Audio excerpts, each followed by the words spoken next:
Entérate con Leslie, una plataforma virtual de noticias e información del Perú y del mundo. Entrevistas y transmisiones en vivo. www.enterateconleslie.com.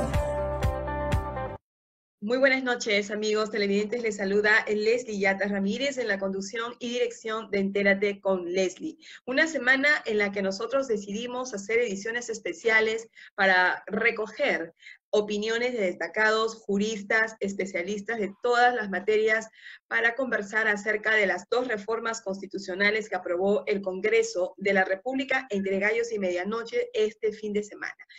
Vamos a conversar muy rigurosamente, porque voy a sacarle todo el extracto, el conocimiento y la experiencia al doctor Francisco Miro Quesada Rada. Él es exdirector de Diario El Comercio, director de la Escuela de Ciencias Políticas de la Universidad Nacional Mayor de San Marcos. Muy buenas noches, doctor. Bienvenido una vez más a Entérate con Leslie. Gracias, Leslie, muy amable por la invitación y bueno, estoy a tu disposición. Gracias, doctor. Empezamos a conversar sobre las dos reformas. Vamos a comenzar por la que ha sido mucho más criticada, cuestionada. Incluso ayer el presidente de la República, en un mensaje diario que da a la nación respecto a los avances del coronavirus, en una parte de su mensaje dijo tres cosas importantes. Primero, que ya convocó a elecciones para el 11 de abril 2021. Segundo, que se ha referido a estas dos propuestas, puntualmente la de la inmunidad, la eliminación de la inmunidad parlamentaria, pero también extendida al presidente de la República, y a retirar los, digamos, privilegios inherentes al ejercicio de función del defensor, Tribunal Constitucional, ministros de Estado. Entonces, el presidente de la República ha vuelto a criticar el tema, pero le ha pedido al Congreso reflexión y trabajar juntos las reformas políticas. Hoy, el presidente convocó inmediatamente al Consejo de Estado y vamos a ver qué se da en este Consejo de Estado y cómo va a quedar esta reforma constitucional. Doctor Francisco Miro Quesada, ¿cuál es la opinión, vamos a empezar por la parte más general, respecto a esta primera impresión de la reforma constitucional que aprobó el Congreso de la República respecto a eliminar totalmente la inmunidad parlamentaria, la inmunidad al presidente de la República y así a otros funcionarios de Estado? Bueno, en lo personal, yo creo que es un error garrafal, porque la inmunidad es una institución histórica y a veces nos olvidamos de eso. Viene desde 1688, si me permites un espacio pequeño académico. Sí, por favor, doctor. Con la Revolución Gloriosa inglesa, en donde los parlamentarios tenían que protegerse de un eventual abuso de poder del rey. Y entonces, ¿qué cosa es lo que se protege?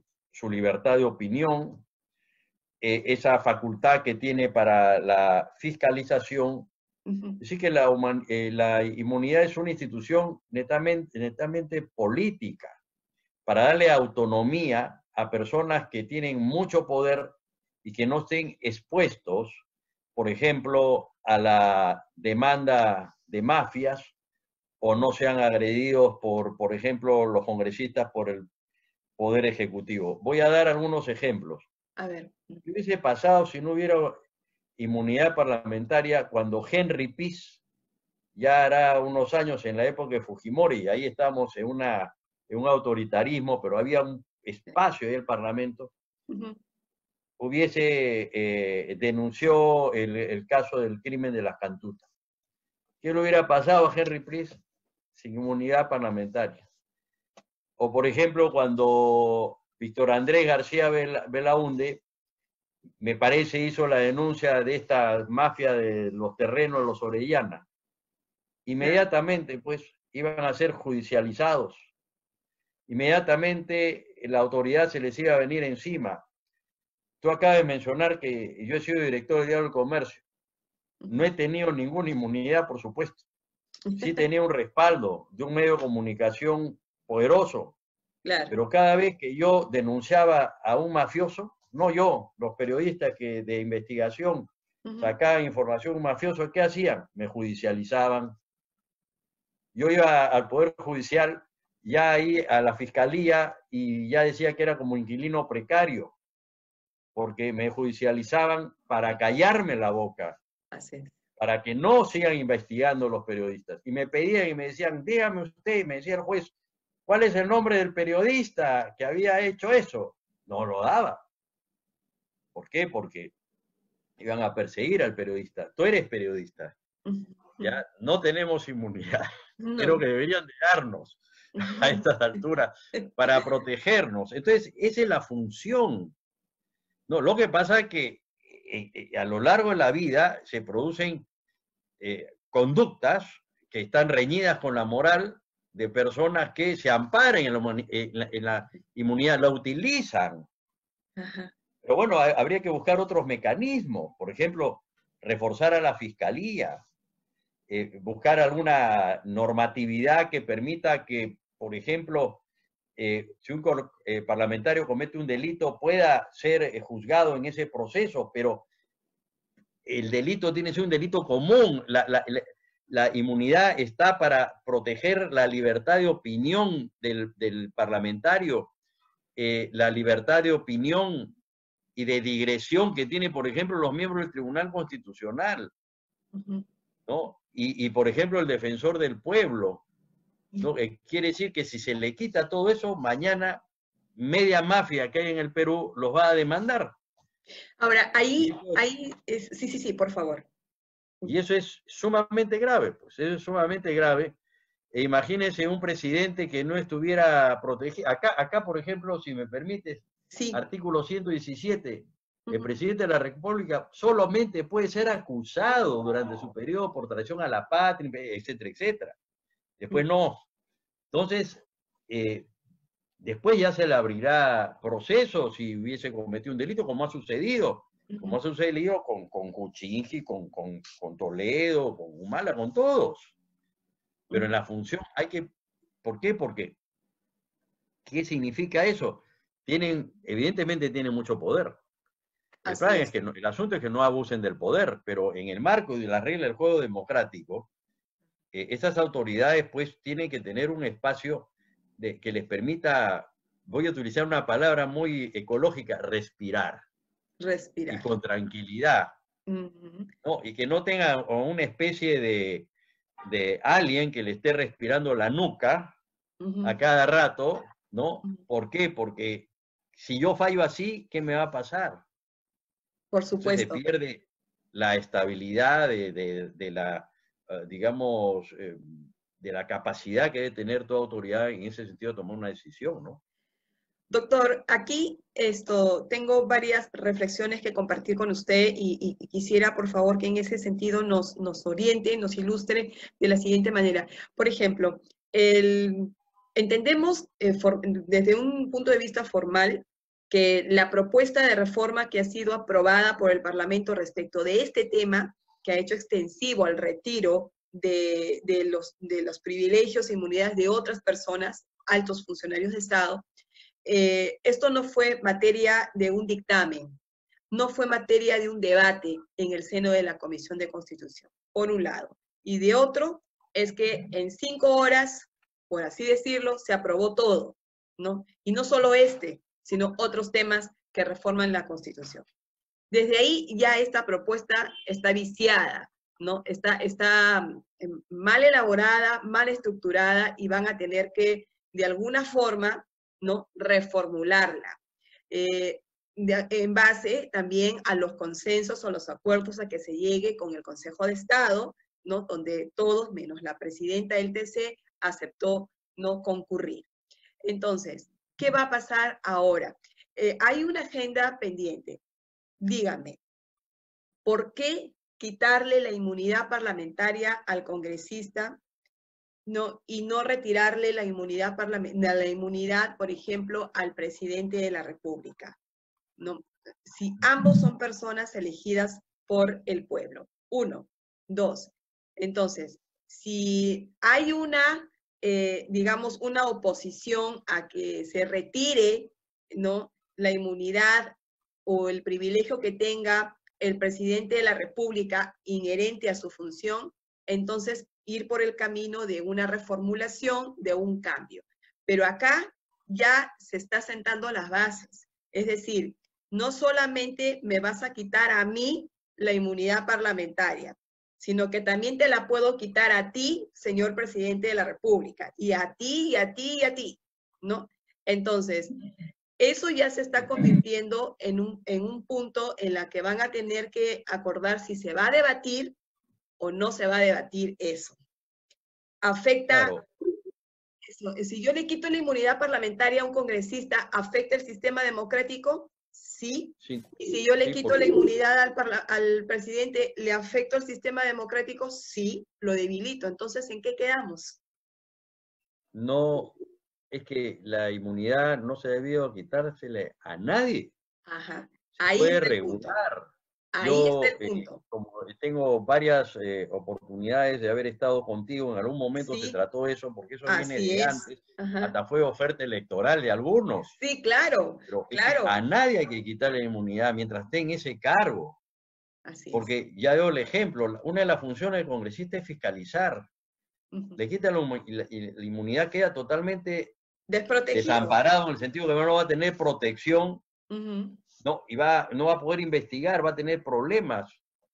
Lo van a estar demandando acá. Por un ejemplo, Ujú. los alcaldes no tienen inmunidad. Y Demandan cada a los rato están alcaldes en la fiscalía. hasta por exageración. Sí, y a cada rato A están yendo a veces, fiscalía. a Están siendo veces con razón, denunciados. porque, claro, a veces con razón, porque hay alcaldes que han cometido buenos delitos, pero claro, está la presunción de inocencia. Ah, ese es otro No, punto también, que voy a tratar con usted respecto a la otra bueno, propuesta que se ha a ver, aprobado. entonces, yo creo que toda autoridad que tiene una gran responsabilidad tiene que gozar de esa prerrogativa, Ujú. ¿no? Ahora, a veces hay casos de delito infragante, entonces, pero ¿cuál es el procedimiento? Bueno, nosotros lo sabemos. Es que si una autoridad, por ejemplo, un congresista, comete un delito, bueno, ¿qué pasa? Es el mismo Congreso que lo tiene que desaforar, ¿no? Lo que pasa es que, claro, se han armado juegos, amarres, etcétera. Ujú. Y yo espero que ahora el Congreso reflexione, la mayoría reflexione, y se regrese a la situación anterior, Ujú. que se mantenga la vigencia del artículo, porque por unos cuantos sinvergüenzas no se va a afectar una institución que tiene un valor no solamente histórico, dejemos la historia de lado en todo caso, sino un valor real. Así es. Yo quiero sopesar Fundamental. acá lo siguiente, doctor, porque tan importante es la inmunidad parlamentaria que se mantenga, tan importante es que el presidente goce de sus privilegios, esté protegido en el ejercicio de su función, como también los funcionarios, ¿no? Los ministros de Estado, el defensor del pueblo, los miembros del Tribunal Constitucional. Lo que pasa es que aquí tienen que hilar fino, porque en realidad yo en lo personal, y lo he conversado con usted también a través del programa, yo tampoco comparto la idea de que se tenga que eliminar la inmunidad parlamentaria. Pero acá hay un tema que ha explosionado el fin de semana en el Parlamento. Es decir, como que le hubiera querido hecho sentir, ¿no?, al presidente, a los demás funcionarios, decir, a ver, pues, te quito tu privilegio, tu inmunidad, a ver qué se siente estar desprotegido. O sea, trato de entender cuál haya sido el propósito del Parlamento en ese sentido.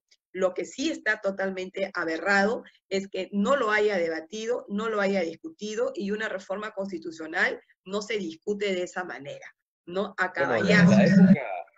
Claro, de la época de Platón existe lo que se llama la fundamentación racional de las normas. Bueno, O sea, eso una no se ha norma visto el fin de tiene semana. que ser fundamentada. ¿Por qué yo doy una ley? Entonces existe la fundamentación de esa ley. Doy una ley por estas razones, etcétera, para que quien lea la ley comprenda cuál es el motivo de una ley que se va a dar o una ley que ha sido promulgada. Entonces, ahí hay toda una explicación. O sea, las leyes no se dan porque, bueno, a mí se me ocurre, entonces hago un artículo y se acabó. Tengo que fundamentar. Eso es esencial. Lo otro es una lucha por el poder, ¿no? Porque hace rato que está así. El presidente cerró el Congreso anterior. Tú sabes cuál es mi posición. Yo estuve en contra de eso. Y estuve en contra de dos cosas. Primero, porque me pareció un abuso de autoridad dentro de una ambigüedad, porque fue un debate, una ambigüedad, ¿no? Y en segundo lugar, porque evidentemente el presidente convocó a referéndum, y eso es ilegal, yo te lo dije. El presidente no está facultado para convocar a referéndum. El Jurado Nacional de Elecciones está facultado para convocar a referéndum. Sí, hubo un problema Claro, enviar ¿no? La pregunta del referéndum o las preguntas del referéndum al jurado. Ya, pero ese es otro tema. Ahora también se quiso convocar a un referéndum. ¿Se tiene que manipular tanto el referéndum? ¿No? Y dice, no estoy de acuerdo. Entonces, como el pueblo está de acuerdo conmigo, porque claro, no entra en el tema técnico y dice, no todos los congresistas, porque hay esa generalización.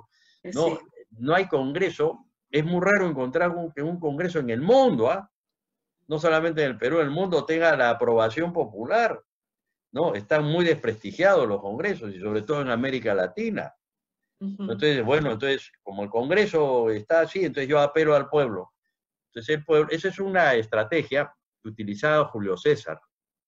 Me gusta dar ejemplos históricos, o que utilizó Napoleón III.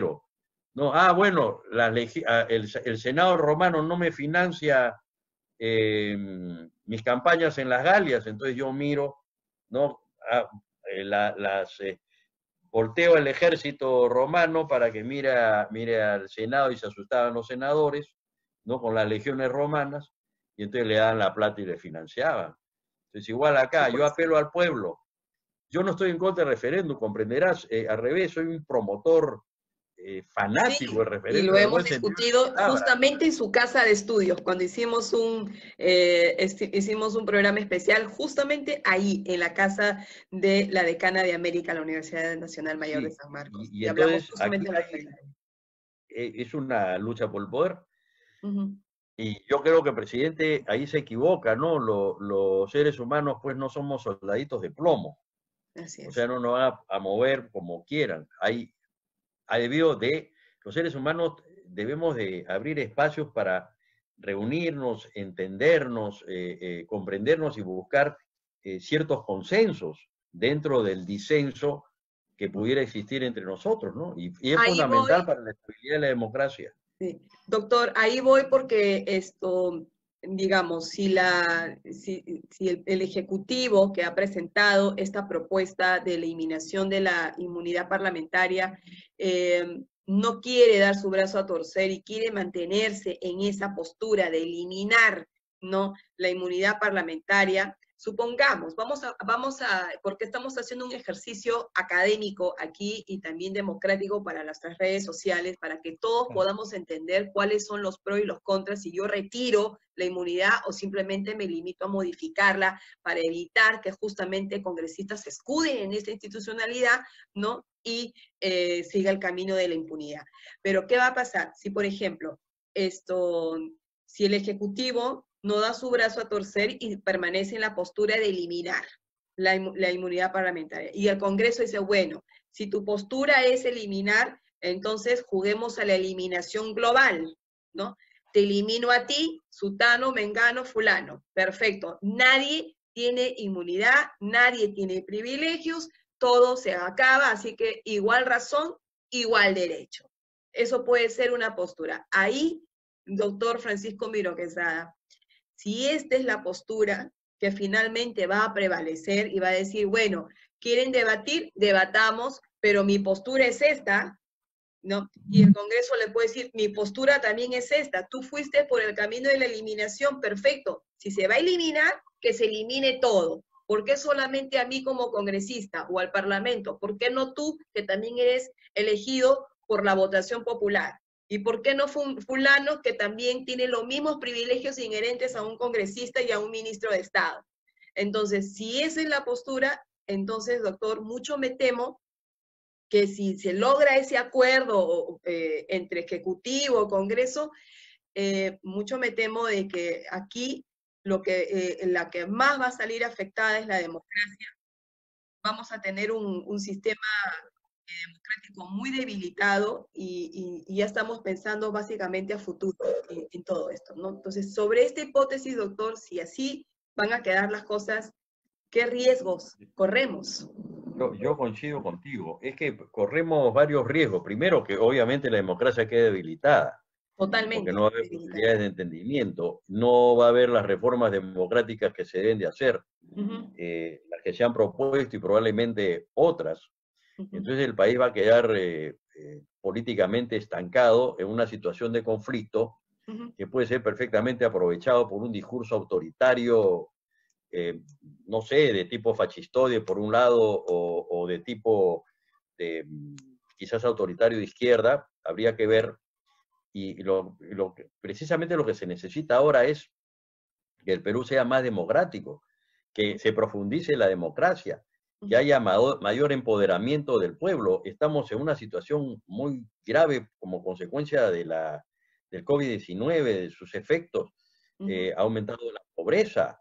Por supuesto. Una inestabilidad política con pobreza es una especie de bomba Y el atómica para cualquier... desempleo, mucha gente ha perdido su trabajo ¿no? a consecuencia de esto. Está en Pero la por calle, no está en supuesto nada. va a aumentar la violencia, va a aumentar la delincuencia, y entonces lo importante es que haya una voluntad de construir una democracia pues sólida, pero con participación ciudadana.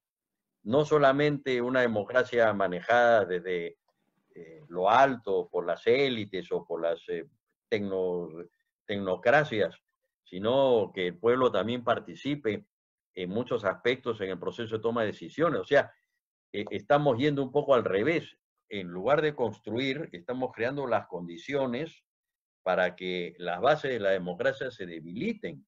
Y no me extrañaría que podría presentarse un discurso, que probablemente se va a presentar, ya el presidente convocó a elecciones, un discurso demagógico de corte autoritario que afectaría la democracia y conduciría a un autoritarismo, no con las características del golpe de Estado, pero un autoritarismo muy parecido al de Fujimori o, por ejemplo, al de Chávez, ¿no? O que hay en Venezuela, ¿no? O sea, al de Maduro. Por ahí podemos ir, ¿eh? O sea que no es tampoco un tema de juego, es un tema serio y sería un tema triste. Doctor Miro Quesada, ¿usted considera que, digamos, el gobierno que está haciendo el señor Vizcarra tiene visos, tiene luces, tiene matices de poder derivar en un gobierno al estilo chavista? Bueno, y ahora que ha convocado a elecciones, no, ya creo que eso ha sido aclarado. Me refiero a lo que puede venir. Ah, ok. Ya Vizcarra ya no va a ser presidente del Perú, ya Bueno, esta ayer convocatoria. asumido, digamos, el presidente asumió el compromiso ante el pueblo y firmó el decreto supremo, ¿no? A través de las pantallas y puso como Fíjate, testigo al pueblo. Entonces, yo, ahí está su palabra empeñada, que él no yo se va a tengo que, presentar y ha convocado elecciones. Y eso nos sí, da una tranquilidad, en cierta forma, de que el pueblo va a tener ahora que elegir nuevas autoridades. pero por supuesto, el asunto es que elijamos un discurso democrático, progresista, porque que ya no solamente se cierre en el tema económico, es muy importante levantar el tema social, Sí. Pero dentro de un marco democrático, no dentro de un marco autoritario, cómo debe hacerse para invertir más en educación, en salud, en justicia, ¿no? Y cómo Ese es otro mejorar, tema. por ejemplo, es otro tema, yo sé, pero es un tema que tiene No, que que ver está con la vida. relacionado a lo que estamos conversando. Está Claro, y tiene que relacionado. ver con la vida, pues que no haya peruanos que no tengan acceso a la luz eléctrica, a todo tipo de energía, a agua, servicios, transportes. O sea, el problema del Perú pues, es un problema también esencialmente de tipo material, ¿no? Y esto debe construirse, hacerse en democracia, no en dictadura, no por abuso del poder, porque al fin y al cabo, por lo menos en la democracia, la prensa es libre, puede fiscalizar, puede denunciar, ¿no? Si hay una dictadura, de repente no nos vamos a poder ver la cara por aquí. Claro, prohibirían el ¿no? Zoom. Porque no hay libertad de opinión o de repente pues se regresa a lo que ya no hay en la Constitución, al delito de opinión. Si tú piensas contrario a lo que dice el gobierno, o te callan la boca, o te persiguen, o te deportan, etcétera, ¿no? Entonces, ojo ahí. Ese es el tema central. Ok, doctor Francisco Menexaya, para cerrar la entrevista, estamos entonces llegando a una reflexión. Yo creo que por el bien de la democracia, por la salvaguarda de nuestro Estado de Derecho, pero sobre todo por la democracia, que somos todos, y por este ejercicio, porque la democracia también es concebida hoy en día como el derecho fundamental que tiene toda la persona de vivir dentro de un orden democrático, ¿no? Entonces, y eso es un derecho que incluso se ha trabajado también ya mucho a nivel de las instancias internacionales, ¿no? Y lo hemos comprobado en el monitoreo internacional que han hecho los organismos y los órganos supranacionales en este tema de la pandemia COVID-19, ¿no? Que en todo momento han exhortado a los estados a mantener vigentes sus estados democráticos, su ejercicio democrático y como que le ha ido pisando los talones a los estados respecto a aquellos en las que han ingresado a un estado de emergencia, ¿no? Yo recuerdo mucho el artículo que usted publicó sobre garantías en el marco de la pandemia COVID-19 y usted decía justamente en este artículo, de la cual yo he citado como una fuente en unos trabajos académicos que estoy realizando, en la que usted decía de que si hay una prórroga más del estado de emergencia o esto se convierte en algo indefinido, estaríamos en el tapiz de una dictadura, o es más o menos lo que usted escribió en ese artículo. Sí, bueno, yo dije eso en el sentido de que si superamos la pandemia y si continuaba, por ejemplo, el toque de queda, el estado de emergencia, entonces ya eso era un indicador muy negativo. Preocupante. Podría hacia una concentración del poder, pero no ha sido así, felizmente, pues que el presidente de la República ha convocado elecciones. O sea que vamos a tener un nuevo parlamento. Un nuevo presidente o una nueva presidenta, no sabemos qué sorpresa nos espera en el camino. Que no sea una presidenta que yo estoy pensando, pero otras presidentas sí, ¿no? Pero una presidenta o un presidente, ¿no? Y una presidenta también, ¿por qué no?, del Congreso, y ojalá que se hagan las grandes reformas que necesita el país, por ejemplo, la bicameralidad. Alguien dijo, yo le he escuchado muy bien no sé a qué especialista también, sobre si hubiera habido bicameralidad no pasara lo que pasó, lo que ha pasado, porque la Cámara Única ha decidido, eso hubiese pasado a la segunda Cámara, hubiera habido debate, más respiro y entonces quizás mayores posibilidades de evitar que se produzca desaguisado pues de la inmunidad parlamentaria y que si tú me quitas yo te quito. Son procesos. Además hay una cosa también, no quiero yo darle la razón al Ejecutivo de ninguna manera, pero el tema que se estaba debatiendo era la inmunidad de los congresistas. No era la inmunidad de los miembros del Tribunal Constitucional. No, claro, eso queda clarísimo. Eso queda clarísimo. Era de los congresistas, entonces había que resolver ahí, ese es el tema de agenda, el tema de debate. ¿no? Y si se quería tratar este tema, debieron haber propuesto o haber llamado al Ejecutivo y en ese debate de decirle, mira, tenemos una segunda alternativa, ¿no? De repente podemos llegar a un consenso, un acuerdo, todo lo que realmente se puede ganar, doctor, mediante el diálogo, mediante el debate, pero eso lamentablemente no fue así y el Parlamento ahora pues tiene que soportar las críticas que le viene desde distintos ángulos en el país, ¿no? No solamente del sector académico, político, y tampoco se trata de volver de retornar, ¿no? Hace unos meses atrás y decir, bueno, yo me atrinchero, este es mi parlamento y yo hago acá lo que yo quiero, ¿no? En primer lugar, esa no debe ser la lectura, porque ellos están representando una expresión del pueblo ahí, en ese parlamento, ¿no? Y tengo todo el derecho de exigirle que se comporte bien, ¿no? Sí, de acuerdo, pero no hay pues democracia sin parlamento.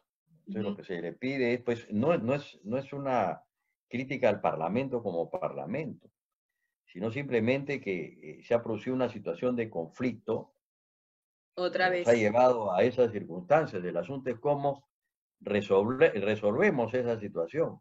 Sí. Y veremos qué cosa pasa, no sé, de acá a unos días. Creo que hoy día se reúnen, mañana se reúnen, ¿no? Sí, sí, estamos en lo que Para, estamos en esta para la segunda entrevista. votación. Claro, estamos, no, sí, por supuesto, pero eso va a depender también de los ajustes que se lleguen en el Consejo de Estado, ¿no? Porque ahí va a estar el presidente de la República, ahí está el presidente del Congreso, el presidente del Poder Judicial, el defensor del pueblo que ha sido, ¿no?, involucrado. Entonces, yo creo que ahí está, esa es la oportunidad que se tiene para poder ajustar algunos acuerdos que puedan salir por consenso y ya llevarlo al Parlamento para que se trabaje, ¿no? Sí. Esperemos que así realmente sea por el bien de nuestra democracia. Finalmente, doctor Miro Quesada, la propuesta de reforma constitucional que impide a toda persona condenada en primera instancia a postular a cargos de elección y cargos de confianza, ¿no cree usted que esta propuesta estaría sentando un precedente, digamos, que cambiaría las reglas de interpretación de lo que hasta el momento hemos nosotros entendido por presunción de inocencia? No, sin duda, sí. Los abogados siempre pensamos en eso. Esa es una institución muy importante en el derecho, la presunción de inocencia. O sea, pues uno es inocente hasta que se demuestre pues que es culpable. Por Y lo que pasa es sentencia firme. ¿Perdón? Por sentencia firme. Claro, por porque una se afirma sentencia ya, que o ya no sea, sea capaz de ser revertida. Si no, no habrían dos instancias, ¿no? Porque uno puede ser en la primera instancia salir culpable y en la segunda instancia, pues... Absolutoria. Claro, absolutorio y se acabó el problema. Entonces yo creo que ahí también hay otro tema que hay que andar con cuidado por el tema de la presunción de inocencia. Si fuera en segunda instancia, yo sí, bueno, obviamente me parece que sí, ¿no? Claro. Pero en primera instancia, no, porque, o sea, lo que pasa es que ha habido tantas cosas también, y también aquí en el Perú, bueno, no quiero decirlo, pero esto es un poco negativo, pero pensamos pues que todos somos culpables de arranque, ¿no? Y más bien no todo lo contrario, que es el valor fundamental del ser humano. Uno es inocente, ¿no? Y bueno, hay que demostrar la culpabilidad, ¿no? Cuando a una persona se le acusa de un delito, hay que demostrar que efectivamente cometió el delito. No, ya está acusado, entonces ya no puede hacer esto, no puede hacer lo otro. No, ya es un paria, ya no lo miramos, etcétera, y eso no está bien. Eso es yo creo que es también un acto inhumano, es un acto inhumano. Doctor Miro Quesada, ¿era necesario haber llegado a reformar constitucionalmente e introducir este presupuesto para los requisitos de postulación de cargos de elección popular? No, ¿Era necesario haber llegado a una reforma constitucional? No, yo creo que no se ha debido de respetar la presunción de inocencia. A ver, lo que pasa es que lo que tenemos que hacer nosotros es reforzar, por ejemplo, la Fiscalía Anticorrupción, para que tenga más recursos y actúe mejor el Poder Judicial para la lucha contra la corrupción. Los La partidos policía, políticos, para que no postulen gente que está con situaciones pendientes ante la justicia. Claro, pues porque los partidos políticos deben de funcionar democráticamente, no plutocráticamente. O sea que cada militante un voto y que haya elecciones abiertas, ¿no? Abiertas y primarias, pues abiertas, que no solamente vote el militante, sino los simpatizantes. Bueno, eso ya no va a ser ahora. ¿Por No. qué? Porque, claro, el pretexto de la pandemia, ¿no? Como hay pandemia, entonces, perdón, hay voto electrónico. Se puede establecer un sistema de voto electrónico y mecanismos de protección, de distancia, de los que no tienen, pues, medios electrónicos para ir a votar. Se pueden hacer muchas cosas, pero a mí me parece que los partidos políticos tienen que estar totalmente abiertos y transparentes, que le O deben sea, dar, pues, sí. sí, doctor, o sea que esto, en realidad, eh, estamos de acuerdo en que no queremos que personas que tengan investigaciones o sentencias lleguen al Parlamento o lleguen a ocupar cargos de la más alta magistratura en el Estado. Yo creo que todos estamos de acuerdo sobre el fondo del tema.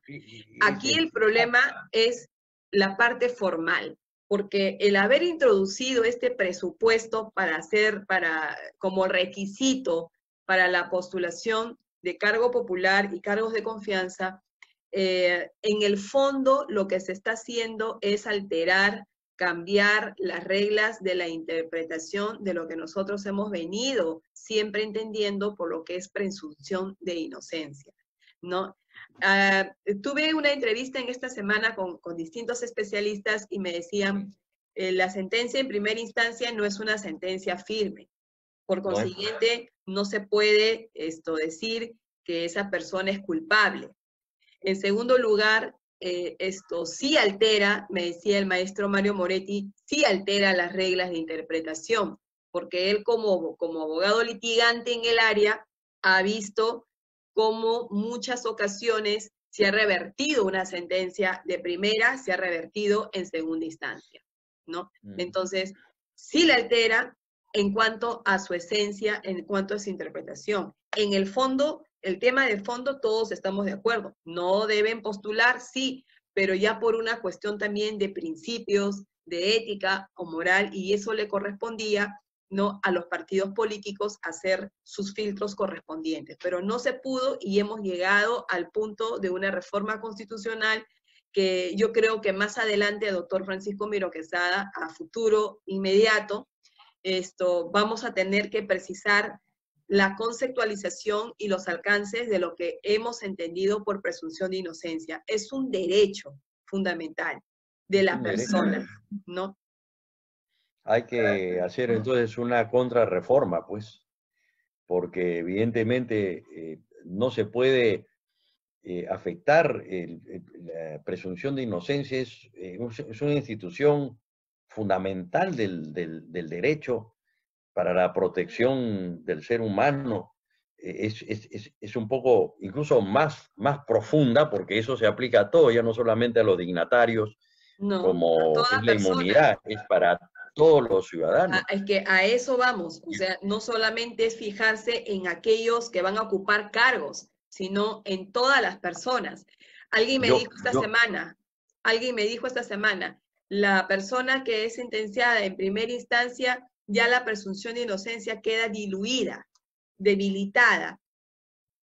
Entonces, así, yo quiero, todavía no estamos concluyendo, ¿no? Pero como así, para concluir un poco, citar a Cristo, pues, ¿no? A ver quién tira la primera piedra, ¿no? A ver si quién está libre de pecado que tire la primera piedra. Y eso es la presunción de inocencia, pues. Ahí está la presunción de inocencia. Así es.